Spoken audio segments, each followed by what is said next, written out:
হেই বন্ধুরা, সবাইকে learn with Nipen চ্যানেলে স্বাগতম। আজকে আপনাদেরকে আমি একটি শর্ট স্টোরিজ কিভাবে ইংলিশ থেকে বাংলা করে বুঝতে হয় সেটি দেখাবো। আর এই চ্যানেলে যদি আপনি নতুন হয়ে থাকেন, please subscribe and press the bell button. I am doing it without further ado. On screen right now is short stories. The shepherd boy and the wolf. রাখাল বালক ও নেকড়ে বাঘ। In a village located at the foothills of a mountain, there lived a shepherd boy. এটা একটা বড় sentence, ভেঙে বললে in a village located at the foothills of a mountain, এক পাহাড়ের পদদেশে ছিল এক গ্রাম। এখানে ফুটহিলস শব্দের অর্থ হচ্ছে পদদেশ। এটি একটি পাস্ট ইনডিফিনিট সেন্টেন্স। তাহলে in a village located at the foothills of a mountain, এক পাহাড়ের পদদেশে ছিল এক গ্রাম। দেয়ার লিভড আ শেফার্ড বয়, সেখানে বাস করত এক রাখাল বালক। আমরা ফুটহিলস শব্দের অর্থ আমরা ডিকশনারি থেকে দেখে আসি।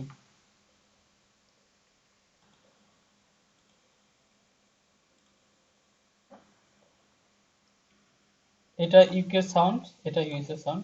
আমি ইউকে সাউন্ড ফলো করি, আপনারা চাইলে ইউএস ইউকে যে কোনো একটা সাউন্ড ফলো করতে পারেন। ফুটহিল মানে হচ্ছে a low mountain or low hill at the bottom of a large mountain or range of mountains, একটি বৃহত্তর পর্বতের নিচে নিচু পর্বত বা নিচু পাহাড়। Next, every day he use to take his sheep for grazing on the hills, সে প্রতিদিন তার ভেড়ার পাল নিয়ে এগুলোকে পাহাড়ে চড়াতে যেত। এভরি ডে প্রতিদিন, he use to take his sheep for grazing, সে প্রতিদিন ভেড়ার পাল নিয়ে ঘাস খাওয়াতে যেত। অন দ্য হিল পাহাড়ে। গ্রেজিং শব্দের অর্থ হচ্ছে ঘাস খাওয়ানো অথবা চড়ানো। Next, one day to get rid of his boredom he thought of a trick, একদিন সে তার এই একঘেয়ে কাজ থেকে বাঁচতে এক ফন্দি আঁটলো। এটি একটি বড় সেন্টেন্স, ভেঙে বললে ওয়ান ডে একদিন, to get rid of his boredom তার একঘেয়েমি কাজ থেকে বাঁচতে, he thought of a trick সে এক ফন্দি আঁটলো। He stood on a rock and shouted help help, সে একটি পাথরের উপর দাঁড়ালো এবং চিৎকার করতে থাকলো হেল্প হেল্প, বাঁচাও বাঁচাও। আ ওলফ ইজ হেয়ার, এখানে বিরাট একটা নেকড়ে বাঘ। The villagers hard his শাউটস for help, গ্রামবাসীদের সাহায্যের জন্য তার চেঁচামেচি শুনতে পেল।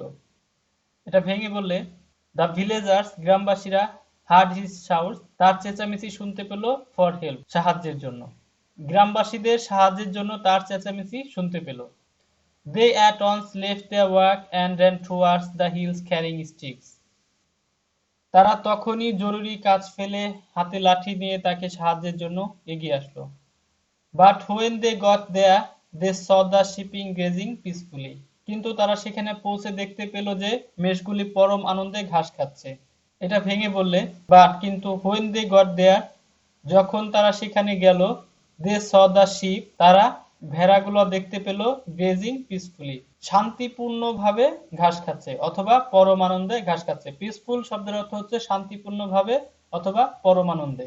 they asked the shepherd where is the wolf, তারা কোনো বাঘ দেখতে না পেয়ে তাকে জিজ্ঞেস করলো বাঘ কোথায়।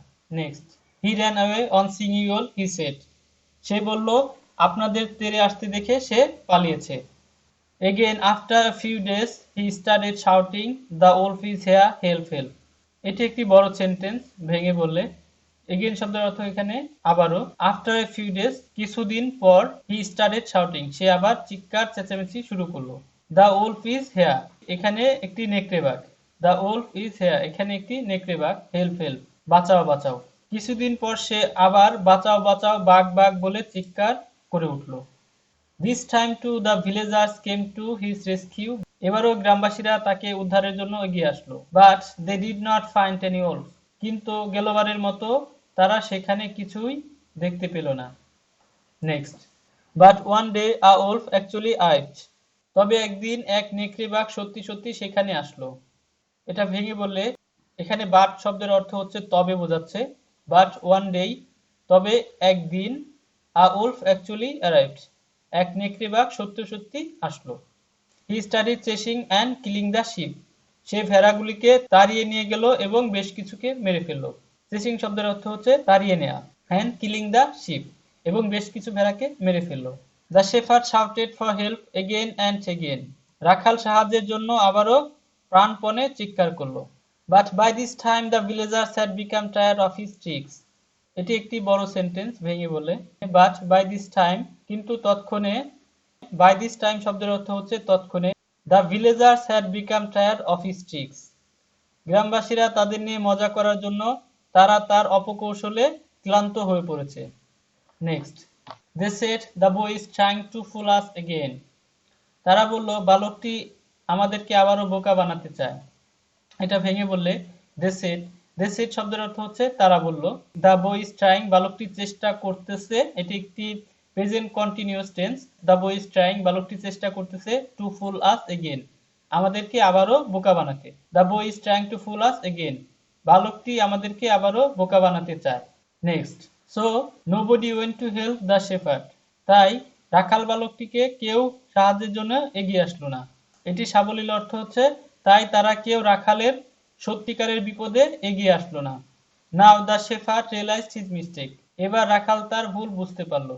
নাও শব্দের অর্থ হচ্ছে এবার। But it was too late, কিন্তু তা অনেক দেরি হয়ে গেল। Moral, nobody believes a liar, উপদেশ, মিথ্যাবাদীকে কেউ বিশ্বাস করে না। ভিউয়ার, আশা করি বুঝতে পেরেছেন। সর্বশেষে ভিডিওটি লাইক করবেন এরকম ভিডিও আরো পাওয়ার জন্য। Thanks for watching, stay happy, stay cool.